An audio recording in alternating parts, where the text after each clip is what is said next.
કેમ છો વિદ્યાર્થી મિત્રો? આજના લેક્ચરમાં આપણે ફિઝિકલ કેમેસ્ટ્રીનું એક નવું ચેપ્ટર શરૂ કરવા જઈ રહ્યા છીએ. કેમેસ્ટ્રીમાં પહેલા ભાગમાં ચેપ્ટર નંબર 4 રાસાયણિક ગતિ. આ ચેપ્ટરમાં આપણે માર્કની વાત કરીએ તો આ ચેપ્ટર છે એ 8 માર્કની અંદર પૂછાય છે. તેમાં 3 MCQ છે, 3 MCQ પૂછાશે, 2 માર્કનો એક ક્વેશ્ચન હશે અને એક અથવામાં 3 માર્કનો એક ક્વેશ્ચન હશે. એમ ટોટલ 8 માર્કનું આ ચેપ્ટરમાંથી પૂછાય છે. હવે જો આ જે ચેપ્ટર છે એ ગણતરીવાળું ચેપ્ટર છે, એટલે ખાસ ધ્યાન રાખવાનું. બીજું એ કે ગણતરીવાળું ચેપ્ટર હોવાથી આમાંથી માર્ક ઇઝીલી કવર થઈ શકે, એટલે એટલું બધું કાંઈ યાદ રાખવાની પણ આમાં જરૂર આવતી નથી, બરોબર? કોઈ પણ પ્રક્રિયાઓ હશે તો એના પ્રક્રિયા વેગ કઈ રીતે મેળવી શકાય, પ્રક્રિયા વેગની ગણતરી કઈ રીતે કરવી, બીજું તો કે તેમાં જે ક્રિયાવિધિ થાય છે અથવા તો જે પ્રક્રિયા ઉપર અસર કરતા પરિબળો છે જેવા કે તાપમાન, દબાણ, બરોબર, એમાં ઉદ્દીપકની શું અસર હોય, એવી સામાન્ય બધી બાબતો આ ચેપ્ટરની અંદર આપણે ભણવાની છે. તો આપણે ચેપ્ટર શરૂઆત કરીએ. જો એક આપણે સામાન્ય એક્ઝામ્પલથી શરૂઆત કરીએ કે આપણી પાસે એક માનો કે એક લાકડાનો આ રીતનો એક ટુકડો છે. આ શું છે? લાકડું, બરોબર. આને આપણે એ નામ આપી દઈએ. બીજું આપણને આપ્યું છે એક પાત્ર છે, તેમાં એમ કીધું કે આમાં કેરોસીન ભરેલું છે અથવા તો પેટ્રોલ ભરેલું છે. પેટ્રોલ રાખીએ, શું રાખીએ? પેટ્રોલ ભરેલું છે. આને આપણે પાત્ર બી કહી દઈએ, બરોબર. હવે જો આ બંનેને એક ચોક્કસ સમયે એક સાથે સળગાવવામાં આવે છે, બરોબર, તો શું થાય? આનું આપણે અવલોકન નોંધશું તો આપણને ખ્યાલ આવશે કે પેટ્રોલ છે એ ઝડપથી સળગી જશે, જ્યારે લાકડાને સળગતા વાર લાગશે. એક્ઝામ્પલ તરીકે આપણે જોઈએ, માનો કે સમય t બરાબર 0 સમયે, બરોબર, આ બંનેને સળગાય, બરોબર. હવે ધીરે ધીરે સમય વધી ગયો, કેટલા મિનિટ થઈ ગઈ? તો કે 0 મિનિટ હતી એની જગ્યાએ 5 મિનિટ થઈ. તો આપણે કહીશું કે પેટ્રોલથી સંપૂર્ણ સળગી ગયું હશે, જ્યારે લાકડું હજી સળગ્યું નથી. હજી સમયમાં વધારો કરીએ, t = 10 મિનિટ, 10 મિનિટ પછી આપણે જોઈએ છીએ ત્યારે આપણને ખ્યાલ આવે છે કે લાકડું છે એ સંપૂર્ણ સળગે છે, બરોબર. જ્યારે પેટ્રોલને સળગતા 5 મિનિટ જેટલો પણ સમય લાગતો નથી. તો આના આધારે આપણે શું કહી શકાય? અહીંયા આપણે એક પ્રક્રિયા કરી છે. શું કર્યું છે? આ બંનેને આપણે સળગાવ્યા ને, તો એ પ્રક્રિયા છે એક પ્રકારની. તો આપણે એમ કહી શકાય કે પેટ્રોલને જ્યારે આપણે સળગાવીએ છીએ ત્યારે આ પ્રક્રિયાનો વેગ એટલો ઝડપી હોય છે કે જેના કારણે પેટ્રોલ ઝડપથી સળગી જાય છે. જ્યારે લાકડાને આપણે સળગાવીએ છીએ ત્યારે એના સળગવાનો વેગ એટલે કે પ્રક્રિયાનો વેગ એ પેટ્રોલની સાપેક્ષે ઓછો છે, જેથી ઇઝીલી સળગતા નથી, બરોબર. તો આમાં આપણે પ્રક્રિયા વેગ એવો શબ્દ આવ્યો, પ્રક્રિયા વેગ. પેટ્રોલ માટે પ્રક્રિયા વેગ વધારે હશે, જ્યારે લાકડા માટે જે સળગવાનો પ્રક્રિયા વેગ છે એ કેવો છે? ઓછો હોય. હવે આ પ્રક્રિયા વેગ છે એ કઈ પ્રક્રિયા માટે વધારે હોય, કઈ પ્રક્રિયા માટે ઓછો હોય, શા માટે અમુક પ્રક્રિયાઓને થતા સમય વધારે લાગે છે અને અમુક પ્રક્રિયાઓ એવી છે કે ઇન્સ્ટન્ટ એટલે કે તરત જ થઈ જાય. ઘણી પ્રક્રિયાઓ એવી છે કે 1 સેકન્ડના ખૂબ જ ઓછા ભાગમાં પણ પ્રક્રિયાઓ થઈ જાય છે, અને ઘણી બધી પ્રક્રિયાઓ એવી છે કે જેને 1 મહિનો, 1 વર્ષ, 2 વર્ષ એટલો સમય પણ લાગે છે. તો આમ કોઈ પણ પ્રક્રિયાને પૂર્ણ થવા માટે લાગતો સમય અથવા તો પ્રક્રિયાના વેગની વાત કરીએ તો કેમ અલગ અલગ હોય? ઘણી પ્રક્રિયાને પૂરા થવા માટે ઓછો સમય લાગે, એટલે એનું કારણ શું? તો કે એનો પ્રક્રિયા વેગ વધારે હોય, અને ઘણી પ્રક્રિયા એવી છે એને પૂર્ણ થવા માટે વધારે સમય લાગે. તો એનો અર્થ એમ કે એનો પ્રક્રિયા વેગ કેવો હશે? ઓછો હશે. તો આ પ્રક્રિયા વેગ શું છે, આની ગણતરી શું છે, અને આ પ્રક્રિયા વેગ પર અસર કરતા પરિબળો કયા કયા છે કે જેના કારણે એના વેગમાં વધારો અને ઘટાડો થાય છે, આ બધી જ બાબતનો અભ્યાસ એ આપણે રાસાયણિક ગતિકી ચેપ્ટરમાં કરવાનો છે, બરોબર. એટલે તમને ખ્યાલ આવી ગયો હશે કે આ ચેપ્ટરમાં આપણે શું અભ્યાસ કરશું, તો કે કોઈ પણ રાસાયણિક પ્રક્રિયા હોય તેનો વેગ શું છે, તેમાં રિએક્શન શું થાય છે, પ્રક્રિયાના વેગ વધવા માટે જવાબદાર કોણ છે, ઘટવા માટે જવાબદાર કોણ છે, આ બધી જ બાબતનો આપણે રાસાયણિક ગતિકીમાં અભ્યાસ કરવાનો છે. આમ આપણે કહી શકીએ કે રાસાયણિક ગતિકી એ પ્રક્રિયાના અભ્યાસ વિશેની વાત કરે છે. બરોબર, રાસાયણિક ગતિકી શું કરે છે, કોઈ પણ પ્રક્રિયા હોય એના અભ્યાસની કંઈક વાત કરે છે. પ્રક્રિયા કઈ રીતે થશે તેના વિશેની માહિતી કોણ આપે છે, રાસાયણિક ગતિકી આપે છે. હવે જો કોઈ પણ રાસાયણિક પ્રક્રિયા હોય તેનો આપણે અભ્યાસ કરવો હોય તો આપણે એમાં શું ઓબ્ઝર્વેશન કરતા હોઈએ છીએ. અમુક બાબતો કોમન હોય કે પ્રક્રિયા છે એ આપમેળે થાય છે કે નહીં, ઉષ્મા ક્ષેપક છે, ઉષ્મા શોષક છે. તમે ઉષ્માગતિશાસ્ત્ર ચેપ્ટર ભણી ગયા છો. ડેલ્ટા જીની વેલ્યુ લેસ ધેન 0 હોય એટલે કે નેગેટિવ હોય તો આપણે શું કહીએ કે પ્રક્રિયા આપમેળે થાય છે. બરોબર. બીજું આપણે શું કહીએ કે ડેલ્ટા જીની વેલ્યુ ગ્રેટર ધેન 0 હોય એટલે કે ધન હોય તો પ્રક્રિયા આપમેળે થતી નથી. અને ડેલ્ટા જીની વેલ્યુ 0 હોય તો આપણે શું કહીએ, પ્રક્રિયા છે સંતુલિત અવસ્થામાં છે. તો આપણે રાસાયણિક પ્રક્રિયાનો અભ્યાસ કરવો હોય તો આપણને ઉષ્માગતિશાસ્ત્ર એટલે શું આપણને ખબર હોવી જોઈએ કે પ્રક્રિયા દરમિયાન ડેલ્ટા જીની વેલ્યુમાં શું વધારો થાય છે, ઘટાડો થાય છે કે 0 થાય છે. બરોબર. એક બાબત આપણને એ ખબર હોવી જોઈએ, પેલું આપણને શું ખબર હોવી જોઈએ, પ્રક્રિયાનો અભ્યાસ કરવો હોય તો આપણને ઉષ્માગતિશાસ્ત્ર તેનો એક આપણી પાસે અભ્યાસ હોવો જોઈએ. બીજો શું આપણી પાસે અભ્યાસ હોવો જોઈએ, જો કોઈ પણ પ્રક્રિયા કેટલા અંશે આગળ વધે છે એ પણ આપણને ખબર હોવી જોઈએ. કોઈ પણ પ્રક્રિયા કેટલી પુરોગામી દિશામાં થાય છે. ઘણી પ્રક્રિયાઓ એવી હોય કે પ્રક્રિયકનું નિપજમાં તો રૂપાંતર થઈ જાય, પાછું નિપજનું પ્રક્રિયકમાં રૂપાંતર થવા મળે. બરાબર. તો એને સમજવા માટે આપણે સંતુલન ચેપ્ટરનો અભ્યાસ કરેલા છે. બરાબર. એટલે કોઈ પણ પ્રક્રિયા છે એ કેટલી આગળ વધી છે તેનો અભ્યાસ આપણે કરવો જોઈએ. એટલે કે એનો પુરોગામી વેગ શું છે, પ્રતિગામી વેગ શું છે.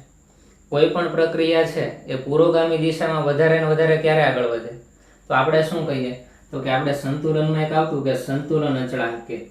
જો સંતુલન અચળાંક કે ની કિંમત વધુ હોય તો એનો અર્થ એવો થાય કે પ્રક્રિયા છે એ વધારે ને વધારે પુરોગામી દિશામાં આગળ વધે છે. બરોબર. શા માટે આવું થાય, તો આપણે આ રીતે પ્રક્રિયા લખતા કે પ્રક્રિયક R, રિએક્ટન્ટ એમાંથી પ્રોડક્ટ P મળે છે તો એનો સંતુલન અચળાંક કે હોય તો K શું લખાય, તો અંશમાં આવે નિપજની સાંદ્રતા, છેદમાં શું આવે, પ્રક્રિયકની સાંદ્રતા. જો આ સામાન્ય સમજ માટે છે, આપણે આ ચેપ્ટરની સામાન્ય ઇન્ટ્રોડક્શનની વાત કરીએ છીએ. K ની વેલ્યુ વધે ક્યારે, સંતુલન અચળાંકની. તો તમે કહેશો કે સાંદ્રતા કોની, તો કે પ્રક્રિયકની સાંદ્રતા ઘટે તો K ની વેલ્યુ વધે. પ્રક્રિયકની સાંદ્રતા ઘટે એનો અર્થ શું થાય, તો કે નિપજની સાંદ્રતા વધે. અને નિપજની સાંદ્રતા ક્યારે વધે, તો કે પ્રક્રિયા છે એ પુરોગામી દિશામાં હોય તો. બરોબર. આ બધો અભ્યાસ જે છે આપણે સંતુલનમાં કરી ગયા છે. એટલે કોઈ પણ રાસાયણિક પ્રક્રિયા થતી હોય તેનો ઉષ્માગતિશાસ્ત્ર માટે શું નિયમો લાગુ પડે છે, પ્રક્રિયા કેટલા અંશે પુરોગામી દિશામાં થાય છે, અને બીજું પ્રક્રિયા ઉપર અસર કરતા પરિબળોને પણ ધ્યાનમાં લેવામાં આવે. અસર કરતા પરિબળ. પ્રક્રિયા ઉપર અસર કરતા પરિબળો ક્યાં ક્યાં હોય, તો કે આપણે જોઈએ છીએ કે તાપમાનમાં ફેરફાર કરશું તોય પ્રક્રિયા વેગમાં ચેન્જ આવે, દબાણમાં ફેરફાર કરીએ અથવા તો એવા ઉદ્દીપક વાપરીએ. બરોબર. આ આપણે પ્રક્રિયામાં કંઈક ચેન્જ કરીએ તો પ્રક્રિયાના વેગમાં વધારો અથવા ઘટાડો થઈ શકે. તો આપણે એમ કહી શકીએ કે કોઈ પણ રાસાયણિક પ્રક્રિયા હોય તેનો અભ્યાસ કરવો હોય તો આ બધી બાબતો આપણને ખ્યાલ હોવી જોઈએ. બરોબર. બીજી વાત શું, જો બીજી વાત આપણે જોઈએ, ઉષ્માગતિશાસ્ત્ર છે. ઉષ્માગતિશાસ્ત્ર એ પ્રક્રિયાની શક્યતા વિશેની માહિતી આપે છે. બરોબર. જ્યારે રાસાયણિક ગતિકી છે એ આ પ્રક્રિયાના વેગ વિશેની માહિતી આપે છે. એટલે કોઈ પણ પ્રક્રિયા છે ઉષ્માગતિશાસ્ત્રના કોન્સેપ્ટ પ્રમાણે જોવા જઈએ તો પ્રક્રિયા થશે કે નહીં એની શક્યતા વિશેની માહિતી ઉષ્માગતિશાસ્ત્રની મદદથી મળી શકે, જ્યારે રાસાયણિક ગતિકીની મદદથી પ્રક્રિયાના વેગ વિશેની માહિતી આપણે મેળવી શકીએ છીએ. એક્ઝામ્પલ તરીકે આપણે જોઈએ, જો એક એક્ઝામ્પલ જોઈએ,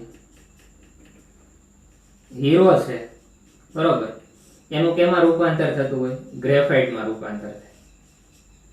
આ વાત કોણે કીધી? તો કે ઉષ્માગતિશાસ્ત્રના સિદ્ધાંતની મદદથી આપણને એ ખ્યાલ આવે છે કે હીરાનું ધીરે ધીરે રૂપાંતર કેમાં થાય છે? ગ્રેફાઇટમાં થાય છે. પણ જ્યારે રાસાયણિક ગતિકીની વાત કરીએ છીએ તો આપણે એમ કહીએ છીએ કે હીરામાંથી ગ્રેફાઇટમાં રૂપાંતર થવા માટે સમય ખૂબ જ વધારે લાગે છે.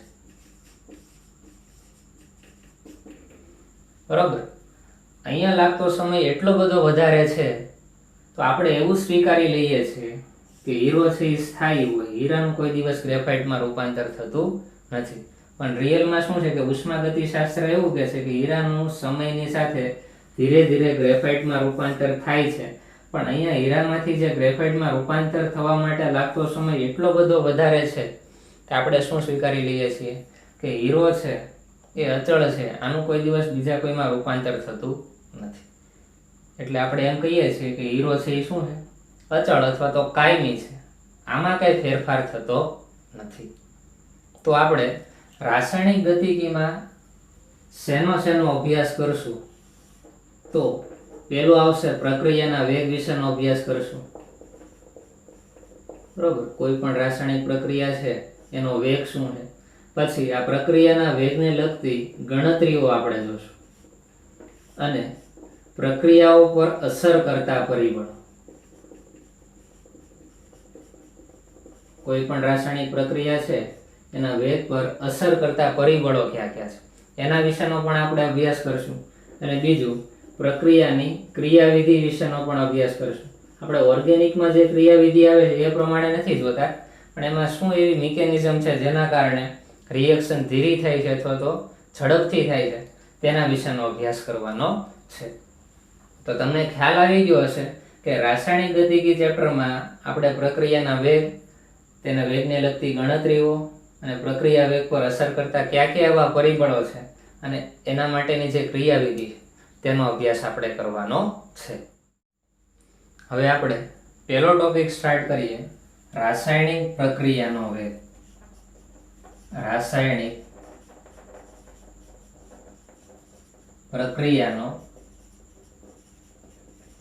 વેગ. તો પહેલો જ ક્વેશ્ચન આવે કે પ્રક્રિયાના વેગનું વર્ગીકરણ કરો. બરોબર, તો પ્રક્રિયા છે એના વેગ અલગ અલગ હોય, તો તેના આધારે આપણે જોવા જઈએ તો રાસાયણિક પ્રક્રિયાના વેગના ટોટલ 3 પ્રકારે વર્ગીકરણ થશે. તો એક પછી એક જોઈએ. જો પ્રક્રિયાના વેગનું વર્ગીકરણ 3 પ્રકારે થશે, તો એમાં આપણે પહેલો પ્રકાર સ્ટાર્ટ કરીએ. ઘણી પ્રક્રિયાઓ એવી હશે કે ખૂબ ઝડપથી થતી હોય, તો પહેલું વર્ગીકરણ છે અતિ ઝડપી પ્રક્રિયા. અતિ ઝડપી પ્રક્રિયા. અતિ ઝડપી પ્રક્રિયા કોને કહેવાય? તો આપણે પહેલો પોઈન્ટ લખીએ. શું કહેવાય? તો કે નિપજમાં તરત રૂપાંતર થતું હોય અથવા તો નિપજમાં ઝડપથી રૂપાંતર થતું હોય તેવી પ્રક્રિયાઓ બધી કેવી કહેવાય? અતિ ઝડપી પ્રક્રિયાઓ કહેવાય. શું લખશું? તો કે પ્રક્રિયકનું નિપજમાં ખૂબ જ ઝડપથી રૂપાંતર થતી પ્રક્રિયાને કેવી કહેશું? અતિ ઝડપી પ્રક્રિયા તરીકે ઓળખવામાં આવે છે. આ કેટલી ઝડપી છે તેનો સમયગાળો આપણે જોવા જઈએ તો 1 સેકન્ડ અથવા તો માઇક્રો સેકન્ડની અંદર આ બધી રિએક્શનો થાય છે. બરોબર, 1 સેકન્ડ કરતા પણ નાના ભાગમાં. માઇક્રો સેકન્ડ એટલે આપણે શું કહીએ તો કે 10⁻⁶ એના કરતા પણ ઓછા સમયગાળામાં બધી પ્રક્રિયા થઈ જાય છે. બરોબર, માટે તેને અતિ ઝડપી પ્રક્રિયાઓ કહીએ છીએ. એક્ઝામ્પલ તરીકે આપણે લેવું હોય તો આયનિક પ્રક્રિયાને આપણે લઈ શકાય. આયોનિક પ્રક્રિયા, જે ખૂબ ઝડપી પ્રક્રિયાઓ કહેવાય. આયોનિક પ્રક્રિયામાં પણ કયા લઈ શકાય? તો કે એસિડ પ્લસ બેઝ એનું શું થતું હોય? તટસ્થીકરણ. આ જે પ્રક્રિયા છે એ આયનીકરણ પ્રક્રિયાનું જ એક્ઝામ્પલ છે. અહીંયા કંઈક નિપજ મળશે, આપણે લખશું. એક્ઝામ્પલ તરીકે જોઈએ એસિડ બેઝ વાળું, તો કે hydrochloric acid plus sodium hydroxide. જો HCl છે એસિડ છે, સોડિયમ હાઇડ્રોક્સાઇડ છે એ બેઝ છે, બરોબર. આની વચ્ચે તટસ્થીકરણ પ્રક્રિયા થાય. હવે જો આમાંથી H+ આયન છૂટો પડે, આમાંથી Cl H+Cl-, અહીંયા Na+ છૂટો પડશે અને અહીંયા OH-. તો Na+ સાથે Cl- જોડાઈને શું બનાવે? NaCl. શું બનાવશે? અહીંયા NaCl પ્લસ H2, ક્ષાર અને પાણી બનાવે. તો અહીંયા જુઓ તો શું આયન બને છે ને, એટલે કે આયનો વચ્ચે જે પ્રક્રિયા થાય એ ખૂબ જ ઝડપી થતી હોય. એટલે કે જેવો HCl અને NaOH ને તમે મિક્સ કરો છો, તરત એનું NaCl અને પાણીમાં રૂપાંતર થઈ જાય. ખૂબ ઝડપી પ્રક્રિયાઓ છે. એવી જ રીતે આપણે આગળ એક્ઝામ્પલ જોયું હતું કે પેટ્રોલનું સળગવું. પેટ્રોલનું સળગવું આ પણ ખૂબ ઝડપી પ્રક્રિયા છે. હજી એક એક્ઝામ્પલ જોઈએ. જો લેબની અંદર જ્યારે સિલ્વર નાઇટ્રેટ ના જલીય દ્રાવણને જ્યારે સોડિયમ ક્લોરાઇડના જલીય દ્રાવણની અંદર ઉમેરવામાં આવે, બરોબર, આ પ્રેક્ટિકલમાં પણ આવશે કે સિલ્વર નાઇટ્રેટને જ્યારે સોડિયમ ક્લોરાઇડમાં ઉમેરવામાં આવે ત્યારે સિલ્વર ક્લોરાઇડના સફેદ અવક્ષેપ મળે, બરોબર. બીજું શું છૂટવું પડશે? જો AgCl, તો હજુ શું? NaNO3, બરોબર. આ AgCl છે એ અવક્ષેપના રૂપમાં આપણને મળે. આ પ્રક્રિયા પણ ખૂબ ઝડપી પ્રક્રિયા છે, બરોબર. તો આવા ઘણા બધા એક્ઝામ્પલ આપણે લઈ શકાય કે જે રિએક્શન છે 1 સેકન્ડ અથવા તો સેકન્ડના પણ નાના ભાગમાં થતી હોય એવી પ્રક્રિયાઓને અતિ ઝડપી પ્રક્રિયા તરીકે ઓળખવામાં આવે છે. હવે જો આ જે પ્રક્રિયા છે એનો અભ્યાસ કરવો એ સરળ નથી, કારણ કે આ પ્રક્રિયા તો 1 સેકન્ડ કરતાં પણ ઓછા સમયમાં પૂરી થઈ જાય છે. તો એનો અભ્યાસ કરવો કેવો છે? મુશ્કેલ છે. તો આપણે એક પોઈન્ટ લખી નાખીએ, તો અતિ ઝડપી પ્રક્રિયાના અભ્યાસ કેવા છે? ખૂબ મુશ્કેલ છે. આનું ઓબ્ઝર્વેશન આપણે કરવું હોય, બરોબર, તો ઇઝીલી ન કરી શકીએ, કારણ કે અહીંયા સમય બહુ ઓછો લાગે છે. 1 સેકન્ડ કરતાં પણ ઓછા સમયમાં પ્રક્રિયા પૂરી થઈ જાય તો ઓબ્ઝર્વેશન આપણા માટે ડિફિકલ્ટ બને છે. તો આ વાત થઈ રાસાયણિક પ્રક્રિયાના વેગના આધારે તેના વર્ગીકરણમાં પહેલું વર્ગીકરણ અતિ ઝડપી પ્રક્રિયાઓ. હવે આપણે બીજી જોઈએ. જો અતિ ઝડપી પ્રક્રિયાઓ કમ્પ્લીટ થઈ, બીજું જોઈએ.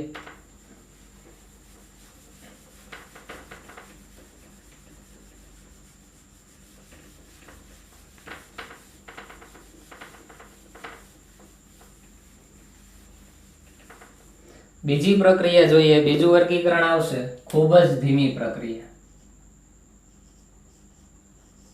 ખૂબ જ ધીમી પ્રક્રિયા. પ્રક્રિયાના વેગનું આપણે વર્ગીકરણ કરીએ છીએ, બરાબર. શું આવશે બીજું? ખૂબ જ ધીમી પ્રક્રિયા. હવે જો ખૂબ જ ધીમી પ્રક્રિયાઓમાં શું આવશે? તો કે આપણે અહીંયા વાત કરશું, શોર્ટમાં લખું છું, પ્રક્રિયકને રિએક્ટન્ટ કહેવાય. P એટલે પ્રોડક્ટ, બરોબર. પ્રક્રિયકમાંથી નિપજ બનવા માટે લાગતો સમય કેવો હશે? ખૂબ જ વધારે હોય છે. સમય કેવો લાગે છે? ખૂબ વધારે લાગે છે.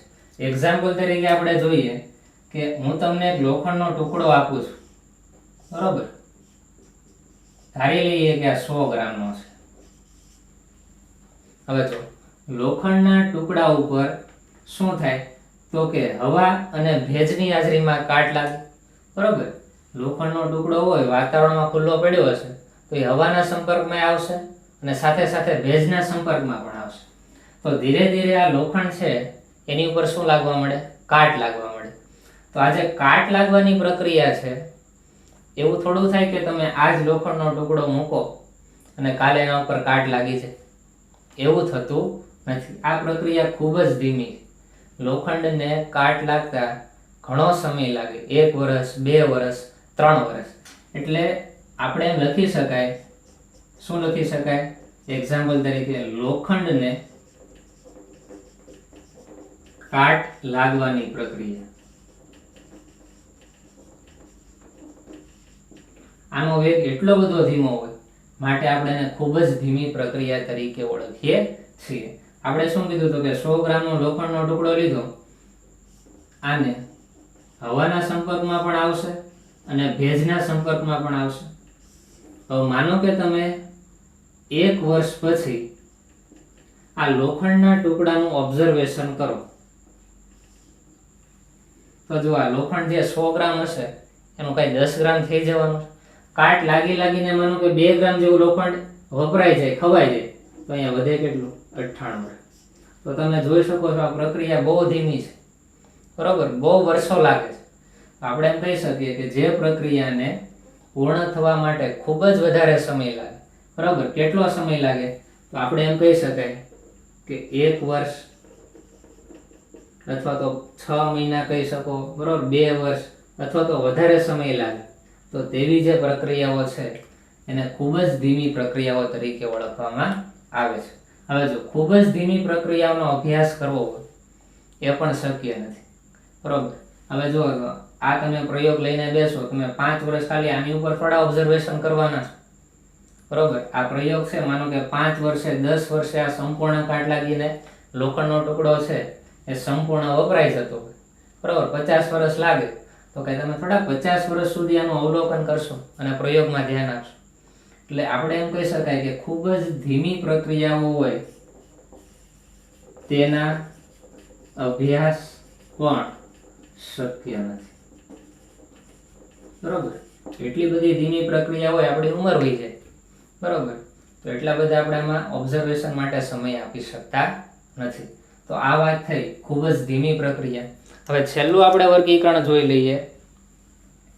ત્રીજું વર્ગીકરણ આવશે મધ્યમ ગતિની પ્રક્રિયા. કેવી આવશે?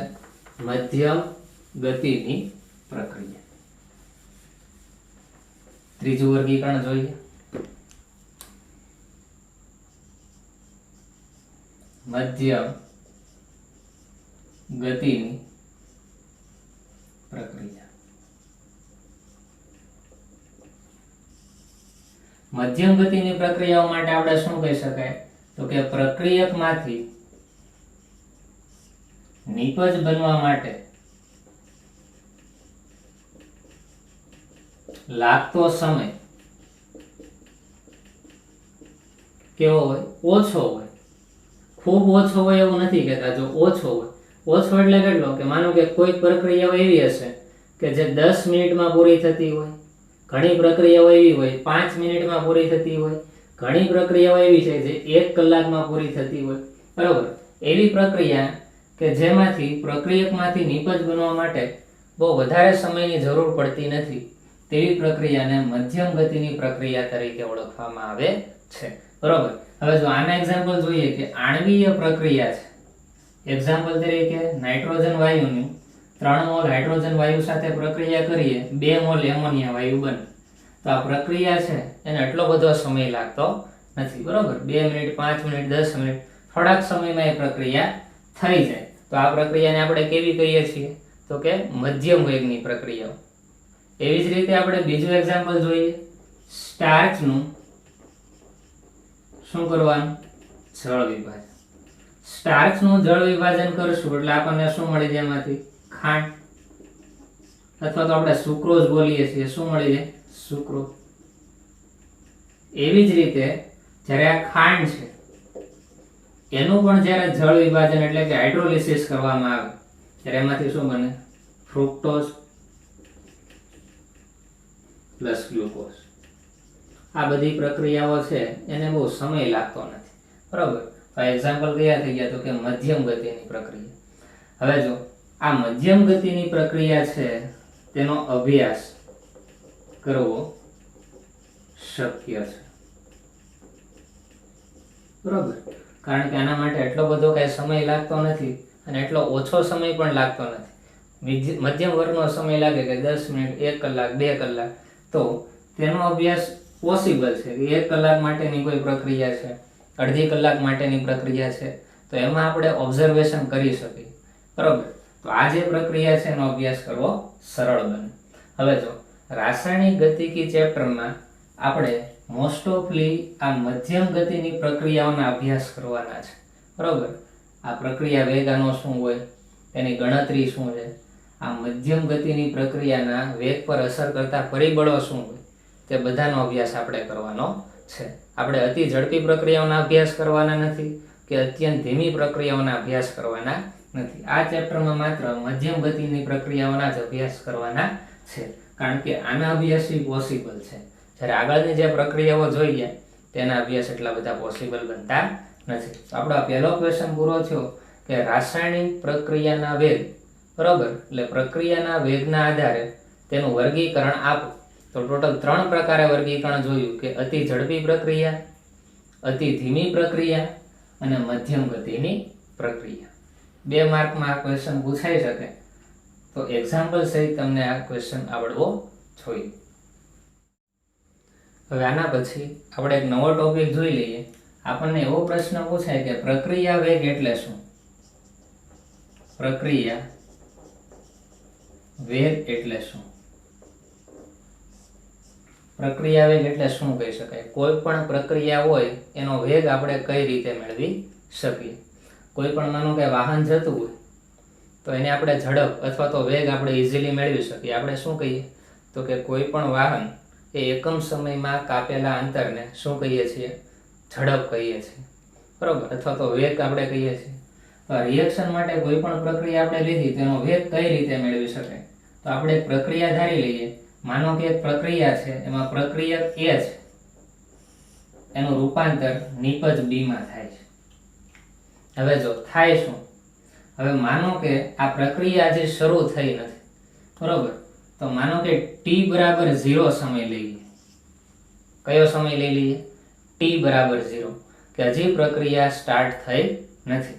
હવે જો પ્રક્રિયા શરૂ ન થઈ હોય તો હવે તમને ખબર છે, સંતુલન ચેપ્ટર ભણી ગયા છો, પ્રક્રિયા શરૂ ન થઈ હોય ત્યારે નિપજ તો કઈ હોય નહીં, માત્ર આપણી પાસે કોણ હોય? પ્રક્રિયક જ હોય. આપણે ધારી લઈએ કે આપણે પ્રક્રિયક છે એ 5 મોલર લીધેલો છે, બરોબર, સાંદ્રતા છે, બરોબર, મોલારિટી છે. નિપજની સાંદ્રતા શું હશે? તો કે 0 મોલર. t બરાબર 0 સમયની વાત છે. હવે માનો કે આપણે પ્રક્રિયા સ્ટાર્ટ કરી, બરોબર, હવે રિએક્શન સ્ટાર્ટ થઈ અને 5 મિનિટ પછી આપણે જોયું, એટલે કે t = 5.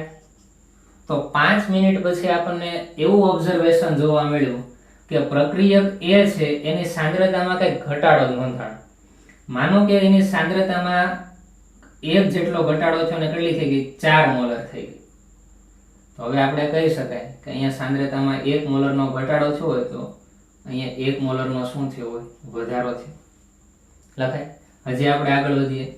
પ્રક્રિયાના સમયમાં વધારો કરીએ કે 10 મિનિટ પછી પાછું ઓબ્ઝર્વેશન કર્યું તો આપણને જોવા મળ્યું કે અહીંયા પ્રક્રિયક એની સાંદ્રતા પાછી ઘટી ગઈ. 4 ની જગ્યાએ કેટલા થઈ ગયા? તો કે 3 મોલર થઈ ગયા. તો સામા નિપજની સાંદ્રતા વધીને કેટલી થઈ ગઈ? 2 મોલર. એવી રીતે ધીરે ધીરે સમય વધતો જાય, 10 મિનિટ, 15 મિનિટ, એમ ધીરે ધીરે પ્રક્રિયક એની સાંદ્રતામાં ઘટાડો થતો જાય, 2 મોલર થઈ જાય, પછી 1 મોલર થઈ જાય અને લાસ્ટમાં કેટલા મોલર થઈ જાય? 0 મોલર.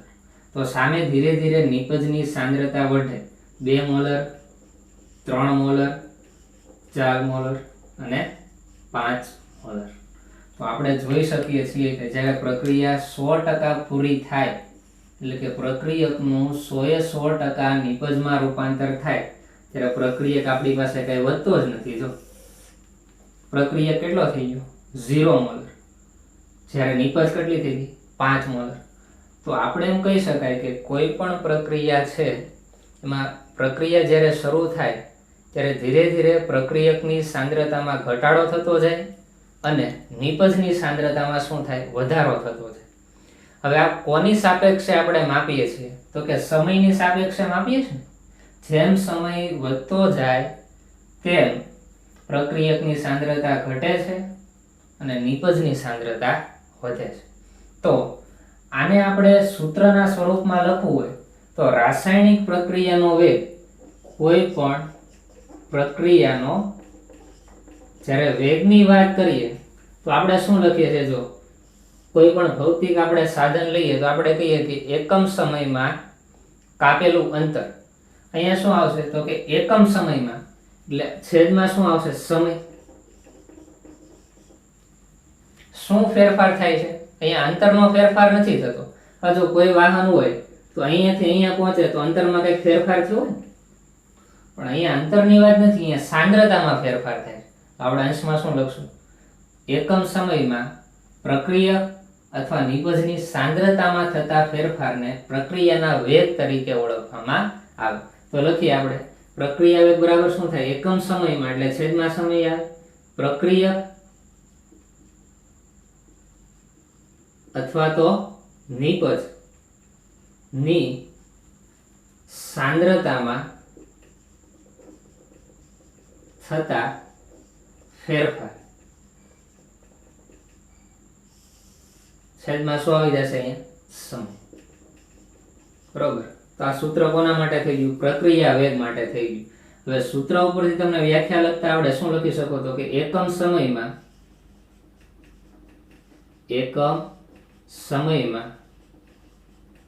જો ખાસ ધ્યાન રાખજો, પ્રક્રિયકને ઇંગ્લિશમાં બોલાય રિએક્ટન્ટ અને નિપજને બોલાય પ્રોડક્ટ. તો હું પ્રક્રિયક નહીં લખું, આર લખીશ એટલે તમારે સમજી જવાનું પ્રક્રિયકની વાત છે.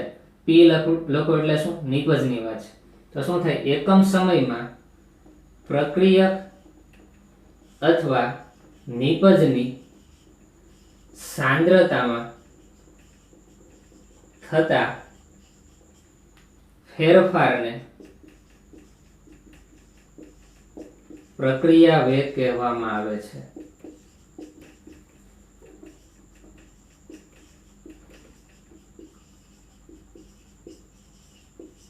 તો આ વ્યાખ્યા થઈ ગઈ પ્રક્રિયા વેગની. બીજું જો આ પ્રક્રિયા ઉપરથી તમને ખ્યાલ આવી જશે કે સમય સાથે પ્રક્રિયકની સાંદ્રતામાં ઘટાડો થાય અને નિપજની સાંદ્રતામાં શું થાય? વધારો થાય. તો આપણે એમ પણ લખી શકીએ કે રિયલમાં પ્રક્રિયકની સાંદ્રતામાં ઘટાડો થાય એટલે લખીએ પ્રક્રિયકની સાંદ્રતામાં ઘટાડાનો વેગ ઘટે. જ્યારે બીજો પોઈન્ટ શું આવે? તો કે નિપજની સાંદ્રતામાં શું થતો હોય? વધારો એટલે વધારાનો. આ બે પ્રોસેસ થાય. પ્રક્રિયક હશે એની સાંદ્રતામાં ઘટાડો થાય તો તેનો વેગ, અને નિપજ છે એની સાંદ્રતામાં શું થાય? વધારો થાય. કારણ કે આપણે અહીંયા પુરોગામી પ્રક્રિયાની જ વાત કરવાની છે. જો ધ્યાન રાખજો, અહીંયા પ્રતિગામી પ્રક્રિયાની કે સંતુલન પ્રક્રિયાની વાત કરતા નથી. પ્રક્રિયકનું 100% નિપજમાં રૂપાંતર થાય છે. તો જો આપણને નવી એક વ્યાખ્યા મળી કે પ્રક્રિયા વેગ એટલે શું? તો કે કોઈ પણ રાસાયણિક પ્રક્રિયાની વાત કરીએ તો એકમ સમયમાં તેના પ્રક્રિયક અને નિપજમાં થતા સાંદ્રતાના ફેરફારને શું કહેવામાં આવે? પ્રક્રિયા વેગ તરીકે ઓળખવામાં આવે. હવે જો પ્રક્રિયક માટે પ્રક્રિયા વેગનું સૂત્ર લખવું હોય અને નિપજ માટે પ્રક્રિયા વેગનું સૂત્ર લખવું હોય તો શું લખી શકાય? તો કે પ્રક્રિયકનો પ્રક્રિયા વેગ શું થાય? તો કે પ્રક્રિયકની સાંદ્રતામાં ઘટાડો છેદમાં સમય. અને નિપજ માટે આપણે શું લખી શકાય? તો કે નિપજની સાંદ્રતામાં વધારાનો વેગ છેદમાં સમય. તો લખીએ, જો શોર્ટમાં લખીએ છીએ આપણે પ્રક્રિયકની અથવા તો પ્રક્રિયકનો પ્રક્રિયા વેગ. બીજો કયો આવશે? નિપજ નો પ્રક્રિયા વેગ. તો પ્રક્રિયકનો પ્રક્રિયા વેગ બરાબર શું લખશું? તો કે એકમ સમયમાં, જો માત્ર પ્રક્રિયકની વાત છે, આર એટલે પ્રક્રિયક, એકમ સમયમાં પ્રક્રિયકની સાંદ્રતામાં થતો ઘટાડો જેને પ્રક્રિયકનો પ્રક્રિયા વેગ તરીકે ઓળખવામાં આવે. જ્યારે નિપજની વાત કરીએ તો નિપજની સાંદ્રતામાં શું થવાનું છે? વધારો. તો એકમ સમયમાં નિપજની સાંદ્રતામાં થતા વધારાને શું કહીએ છીએ? નિપજનો પ્રક્રિયા. બરોબર. આ બે સૂત્રો તમને ખ્યાલ હોવા જોઈએ. આ બે સૂત્રો ન લખો પણ આ ઉપરનું જે મેન સૂત્ર છે તમે લખો તો પણ કઈ વાંધો નથી. તો આ વાત થઈ પ્રક્રિયા વેગની. હવે આપણે આગળ વધીએ. હવે જો પ્રક્રિયા વેગ છે એના પાછા બે પ્રકાર પડે છે. પહેલો પ્રકાર છે એને કહેશું સરેરાશ પ્રક્રિયા વેગ. ખાલી સરેરાશ વેગ લખું છું. અને બીજો લખીએ ત્વરિત વેગ. બરોબર. કોઈ પણ પ્રક્રિયાના વેગ હોય એના બે પ્રકાર પડે. એક હશે સરેરાશ વેગ અને ત્વરિત વેગ. સરેરાશ વેગ, જો વેગ એટલે આપણે ઇંગ્લિશમાં એને રેટ બોલીએ છીએ. આપણે બોલીએ ને rate of reaction. Rate of reaction. આનો મીનિંગ શું થાય? તો કે પ્રક્રિયાનો વેગ. અને ગુજરાતીમાં બોલવું હોય તો શું બોલાય? પ્રક્રિયાનો વેગ. તો રેટ એટલે આપણે શું બોલીએ? વેગ. તો સરેરાશ વેગની વાત છે તો આની સંજ્ઞા શું થાય? વેગ એટલે કે આપણે રેટ બોલીએ છીએ એટલે આપણે આર તો લખશું, પણ સરેરાશ માટે આપણે એવરેજ શબ્દ વાપરીએ છીએ તો એ નીચે સ્મોલમાં એવી કરી નાખો. તો આ જે સંજ્ઞા થઈ એ સરેરાશ વેગની થઈ. ત્વરિત વેગની વાત કરીએ તો વેગ એટલે તો આપણે રેટ લખીએ છીએ. ત્વરિતની ઇંગ્લિશમાં કહેવાય ઇન્સ્ટન્ટ. તેને INST આ રીતે આપણે દર્શાવશું. બરોબર. એટલે કે પ્રક્રિયા વેગના બે પ્રકાર પડશે. એક હશે સરેરાશ વેગ અને બીજો કયો હશે? ત્વરિત વેગ. આપણે રિએક્શન લખીએ અને તેના પ્રક્રિયા વેગ મેળવવાનો પ્રયત્ન કરીએ છીએ. સરેરાશ વેગ કઈ રીતે મેળવાય અને ત્વરિત વેગ કઈ રીતે મેળવાય? હવે જો તમે ફિઝિક્સમાં ભણી ગયા છો, ત્વરિત અને સરેરાશ બંને કઈ રીતે તમે મેળવી શકો? સરેરાશ વેગ કઈ રીતે મેળવાય? જો છેદમાં શું આવે તો કે સમયનો ફેરફાર, અંશમાં આવે પ્રક્રિયકની સાંદ્રતામાં ફેરફાર, ડેલ્ટા આર દ્વારા દર્શાવાય. બરોબર. અહીંયા કોઈ પણ હોય એવી રીતે અહીંયા શું આવે? જો dr by dt. બરોબર. આ બંનેને દર્શાવવાની રીત છે. બરોબર. એક રિએક્શન દ્વારા આપણે સમજવાનો પ્રયત્ન કરીએ. અહીંયા r તરીકે કોઈ પણ હોય, હું x લઈ લઉં છું. પ્રક્રિયા કઈ હોય અને નિપજ હોય. બરોબર. પણ તમને ખ્યાલ આવવો જોઈએ કે સરેરાશ વેગને કઈ રીતે દર્શાવાય? તો કે delta of x upon delta t. જ્યારે ત્વરિત વેગને ડેલ્ટા dx by dt તરીકે દર્શાવાય. અહીંયા સમયનો તફાવત આવશે. અહીંયા dt એટલે કોઈ એક ચોક્કસ અથવા તો સૂક્ષ્મ સમયની વાત છે. ત્વરિત વેગ એટલે આપણે એ રીતે લખીએ છીએ. બરોબર. સામાન્ય સમજ માટેની વાત છે. આનો ક્વેશ્ચન તો આપણે જોવાનો છે પણ ખાલી સમજો ખાલી શું કહેવા માંગે છે. એક આપણે પ્રક્રિયા લઈ લઈએ. તો એક પ્રક્રિયા છે 2a plus 3b. એમાંથી નિપજ મળે છે 4c. બરોબર. તો આ પ્રક્રિયા માટે પ્રક્રિયા વેગ મેળવો. ખાલી એમ કીધું પ્રક્રિયા વેગ મેળવો. પ્રક્રિયા વેગ મેળવો. તો પ્રક્રિયા વેગનું સૂત્ર આપણી પાસે છે. તો અહીંયા સાઈડમાં લખું છું કે પ્રક્રિયા વેગ બરાબર છેદમાં શું આવે? સમય, છેદ અંશમાં આવશે પ્રક્રિયક અથવા તો નિપજની સાંદ્રતામાં થતો ફેરફાર. હવે જો આ સાઈડ પ્રક્રિયકો કોણ છે, નિપજો કોણ છે તમને ખબર હોવી જોઈએ. જો ડાબી બાજુ છે શું છે? પ્રક્રિયક છે એટલે રિએક્ટન્ટ છે. અને જમણી બાજુ છે શું છે? પ્રોડક્ટ. તો જો આને આપણે કઈ રીતે દર્શાવી શકાય? તો આને આપણે દર્શાવવા માટે આ રીતની કંઈક મેથડ છે. જો આ જે તત્વયોગ મિતીય ગુણાંક એટલે સહગુણક છે એને આપણે ભાગાકારમાં લઈએ છીએ. બરોબર. પ્રક્રિયક કયો છે? A. તો પ્રક્રિયક A ની સાંદ્રતામાં થતો ફેરફાર એટલે કે delta of A upon delta of T. આ રીતે દર્શાવીએ છીએ. પણ અહીંયા ખાસ ધ્યાન રાખજો, અહીંયા કઈ નિશાની આવશે? માઇનસ નિશાની આવશે. બરોબર. આ આપણે સંતુલન ચેપ્ટરમાં ભણી ગયા છીએ. બરોબર. માઇનસ નિશાની શા માટે આવે? તો કે પ્રક્રિયકની સાંદ્રતા ઘટે એટલે આની આગળ માઇનસ નિશાની મૂકવી પડે. એનું કારણ શું? જો અહીંયા જે આન્સર આવશે સાંદ્રતામાં થતો ફેરફાર એ ઋણ આવે, પણ વેગ કોઈ દિવસ ઋણ ન હોય એટલે આગળ માઇનસની નિશાની મૂકવી પડે. બરાબર 3 સહગુણક છે એટલે પાછું લખશું -1/3. જો પ્રક્રિયકની સાઈડ માઇનસ જ લખવાના. બી ની સાંદ્રતામાં થતો ફેરફાર એટલે કે ડેલ્ટા બી અપોન સમયનો ફેરફાર ડેલ્ટા ટી. નિપજની વાત કરીએ તો એ પ્લસમાં આવશે 1/4 delta of C upon delta of T. આ રીતે આપણે પ્રક્રિયા વેગ લખી શકાય. પણ જ્યારે ડેલ્ટાની વાત આવે છે તો સરેરાશ વેગની વાત થઈ જાય. ડેલ્ટા એટલે શું? સરેરાશ વેગ. તો આ કયો વેગ છે આપણે કહેશું તો કે સરેરાશ પ્રક્રિયા વેગ છે, જેને આર એવરેજ તરીકે દર્શાવવામાં આવે. હવે આ જ પ્રક્રિયા માટે ત્વરિત પ્રક્રિયા વેગ દર્શાવવો છે તો આપણે એને શું કહીશું? આર ઇન્સ્ટન્ટ. તો કાઈ નહીં, આમાં જો શું ચેન્જ આવશે, અહીંયા ડેલ્ટા ની જગ્યાએ ડી આવી જાય, -1/2 dA by dt is equal to -1/3 dB by dt is equal to +1/4 dC by dt. બરોબર, આ રીતે કાઉન્સમાં લખો. તો તમને સરેરાશ વેગ કઈ રીતે લખવો અને ત્વરિત વેગ કઈ રીતે લખવો એ ખાસ ખબર હોવી જોઈએ. બરોબર, આ તમે સંતુલનમાં ભણી જ ગયા છો.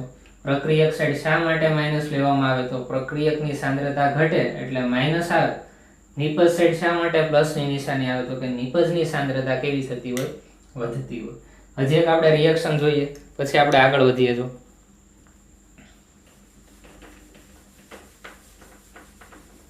આ ખાલી સમજ માટે છે. બરોબર, આવો ક્વેશ્ચન કોઈ દિવસ એવા પૂછાય નહીં કે આ પ્રક્રિયા માટે આમ પ્રક્રિયા વેગ લખો, રકમ આપી દેશે તમને. હવે જો એક સામાન્ય રિએક્શન લખું છું કે પ્રક્રિયા કે છે એમાંથી નિપજ બી બને છે. બરોબર, તો સરેરાશ વેગ મેળવો તો આર એવરેજ શું મળશે? હવે તો આપણે R average equal to minus delta of A એટલે કે પ્રક્રિયક એની સાંદ્રતામાં થતો ફેરફાર ભાગ્યા સમયમાં થતો ફેરફાર બરાબર delta of b upon delta of t. બરોબર, એવી જ રીતે આર ઇન્સ્ટન્ટ લખવાનું કે તો હવે આવડશે. R instant is equal to શું થાય? તો કે ફેરફારથી બહુ સૂક્ષ્મ હોય એટલે ડેલ્ટા નો લખાય, ડી લખાય. D of a by d t. આ સાઈડ શું આવે? Plus d of a by d of b by d t. બરોબર, તો આ રીતે સરેરાશ વેગ અને ત્વરિત વેગ કઈ રીતે લખાય એ તમને ખબર હોવી જોઈએ. પછી અહીંયા સાંદ્રતામાં થતો ફેરફાર બરાબર શું થાય? તો અહીંયા તમને વેલ્યુ આપી દે કે શરૂઆતની સાંદ્રતા એ A1 હોય જ્યારે અંતિમ સાંદ્રતા A2 હોય. તો ડેલ્ટા એ મેળવી શકાય ને. તો ડેલ્ટા એ બરાબર શું થાય? તો કે A2 - A1. આની બાદબાકી જ કરવાની છે એટલે અહીંયા શું આવશે એ પણ તમને ખબર હોવી જોઈએ. બરોબર, તો આ વાત થઈ સરેરાશ વેગ કઈ રીતે લખાય અને ત્વરિત વેગ કઈ રીતે લખાય. તો આજના ચેપ્ટરમાં આપણે રાસાયણિક ગતિકીનું ઇન્ટ્રોડક્શન મેળવ્યું, પછી રાસાયણિક પ્રક્રિયાના વેગ છે તેનું વર્ગીકરણ જોયું, એક આપણે સૂત્ર મેળવ્યું કે પ્રક્રિયાનો વેગ બરાબર અંશમાં આવે પ્રક્રિયક અથવા તો નિપજની સાંદ્રતામાં થતો ફેરફાર છેદમાં સમય, અને પ્રક્રિયા વેગના બે પ્રકાર પડે કે સરેરાશ વેગ અને ત્વરિત વેગ. અને કોઈ પણ પ્રક્રિયા આપી હોય તેનો સરેરાશ વેગ કઈ રીતે લખવો અને ત્વરિત વેગ કઈ રીતે લખવો એ આપણને ખ્યાલ આવી ગયો. આજના લેક્ચરમાં આપણે અહીંયા સુધી રાખીએ છીએ.